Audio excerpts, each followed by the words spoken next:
Hey guys, welcome back to my channel. As you guessed by the title of this video, I am going to give you some tips and tricks on how to make sure that your foundation is not cakey and it's not separating on your face. I used to have the worst time with foundation separating here and at one point here, and it is annoying. It aggravates me. I don't like it. So hopefully these tips and tricks will help you. Step one is to wash your face. I use a Clarisonic when I wash my face. I like to exfoliate once or twice a week depending on how dry my skin is. I have eczema. When I had a flare up right here on my chin because of the winter and the changing weather, I used the Ultra Calming Gel by Dermalogica, and that worked wonders for me. Right now I'm using the Special Cleansing Gel, but like I said, when I have flare-ups, I'll use the Ultra Calming just because it calms my skin down. Step two is to exfoliate. Because if you don't exfoliate, you're going to get those nasty little dry skin patches, you're going to get rough skin, and the exfoliation just kind of helps buff that away. I prefer gentle exfoliation. The exfoliator that I've really been loving recently is this one by Murad. This is the Murad Age Reform AHA BHA Exfoliating Cleanser. It says to use it AM and PM. I don't do that. I used to use an exfoliating cleanser by Clarins every single day, and at first my skin looked great, but over time, it was a mess. My skin was getting like super oily everywhere. My skin has never been like that. And it turns out that my skin was actually making more oil to make up for the excess of oil I was stripping from my face. I use this once or twice a week depending on how my skin is. First week that I got this, I had dry patches all right here. So I used it twice that week, and now I'm down to once a week.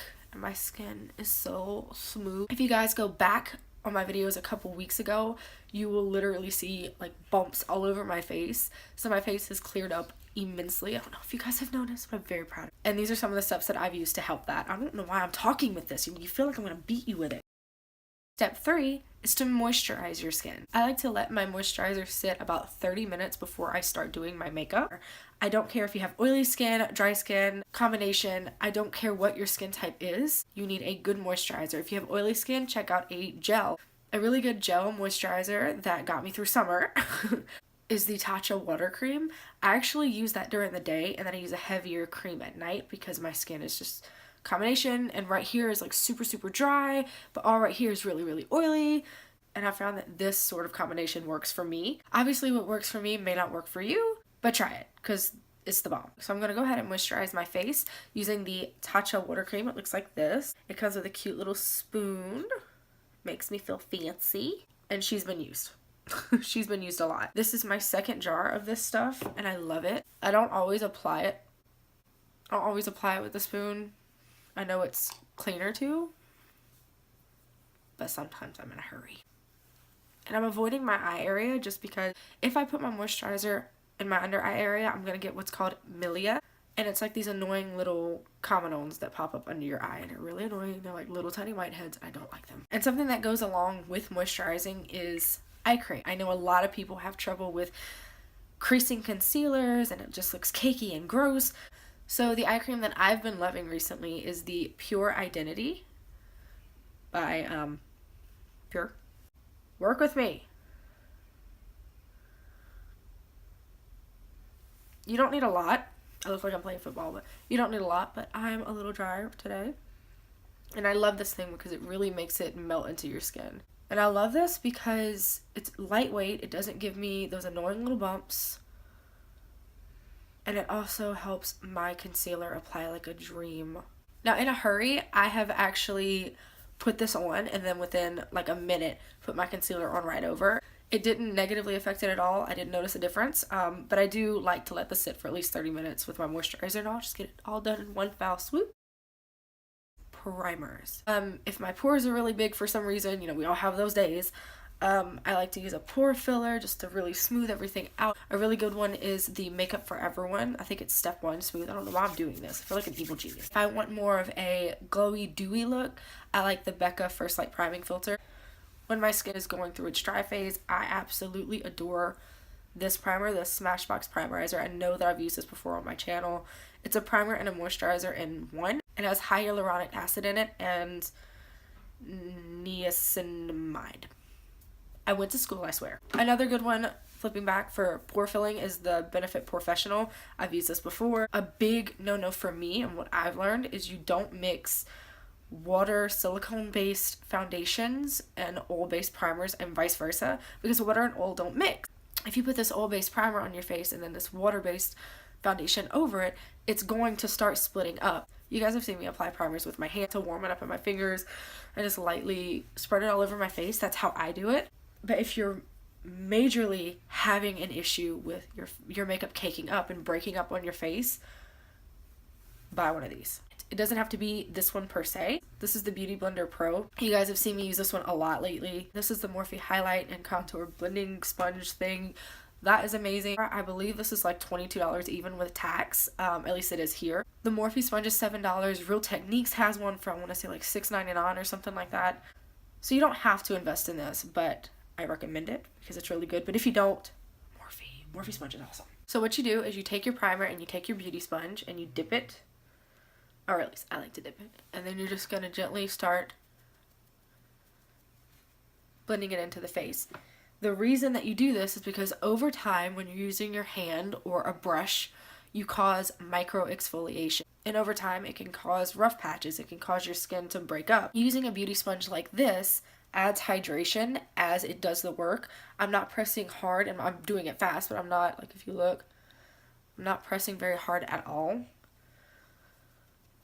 And as I'm doing it, I can literally feel the product being soaked into my skin. And this is just way more gentle. It doesn't cause the micro exfoliation over time. Another little trick is to let your primer sit. Let it sit for at least a minute, but you can even do 3 if you have the time. This gives it time to form that layer over your skin so it doesn't just move around. It gives it time to work. Step 5 is, of course, what you came here for, foundation. I'm going to be using the Giorgio Armani Luminous Silk Foundation. This is in shade 2. And as always, I'm going to apply it with my beauty blender or a beauty sponge. And you just want to gently press it into your skin. And I'm going to add another drop of this foundation because Mama's looking a little too sheer. And really quickly, another tip is to not put your foundation under your eye. Obviously, a little bit is going to get there, but a mistake that I used to make when I first started doing my makeup was I would just take the foundation and dab it under the eye, and then I would put my concealer, and then I would set it with a powder. It's too much. You're going to get the cakey look because it is cakey. To add on some more coverage and to hide these horrible under eye circles and to hide the redness, I'm going to use the Tarte Shape Tape Concealer.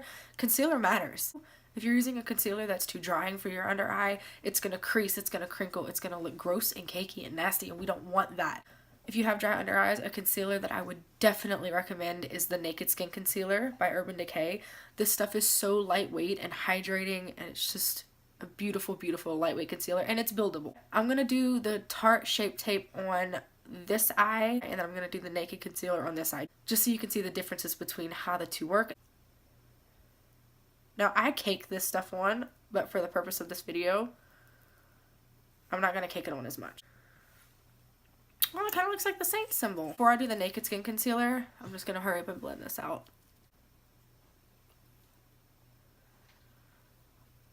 If you have trouble with your concealer blending, instead of just doing this, go back and forth. This not only helps it blend easier, it also makes it look a lot smoother. Taking my Naked Skin Concealer in shade Fair Neutral, I'm going to go ahead and apply this. There are so many concealers on the market, but these are my top 2 favorites. And I'm just going to apply my powder to bake it, which brings me to the next step. Baking your face. I don't know if you bake, and I'm not talking about cakes and cookies and all of that fun, yummy stuff. I am talking about baking your face at 350 degrees Fahrenheit. Not really. Your own body heat. So if you don't know what baking is when you take a loose powder and you apply it to your face, again, with a beauty sponge. That's the best way to do it, guys. Trust me. And you let it sit there. You can do 30 seconds if you're in a hurry, but the longer it's on there, the better it's going to work. I personally like to leave the powder on my face for about 20 to 30 minutes. But when I'm in a hurry, I'll do like 5 to 10. I definitely notice that I get better results when it's been longer. I'm going to do the areas that I have the most problems with it breaking up and getting oily. So right there, on my nose. Now, I will say that when you bake your face, the powder is going to mattify your skin. I apply highlighter anyway, so I don't mind it.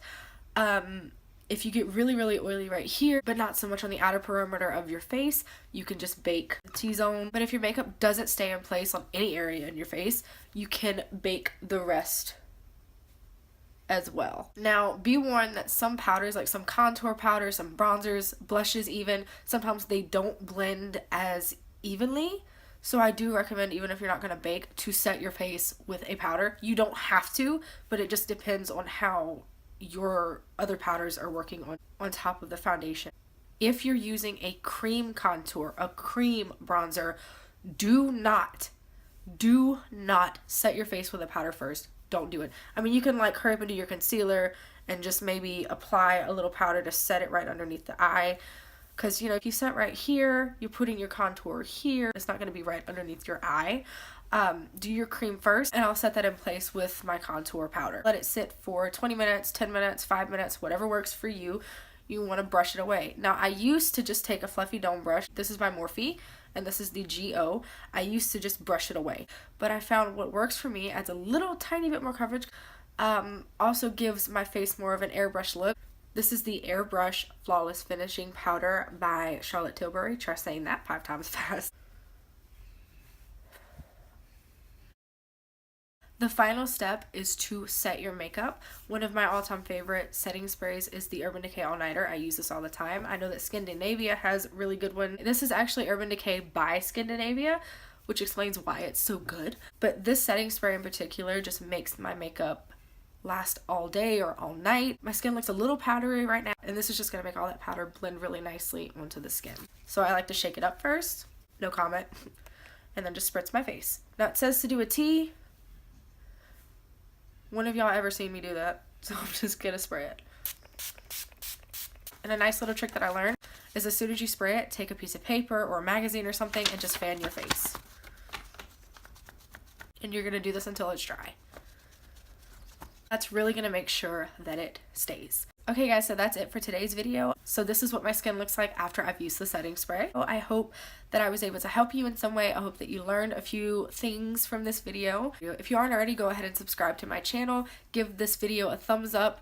And if you want notifications every time I post a video, go ahead and hit that notification bell. Alright guys, I'll see you next time. Bye!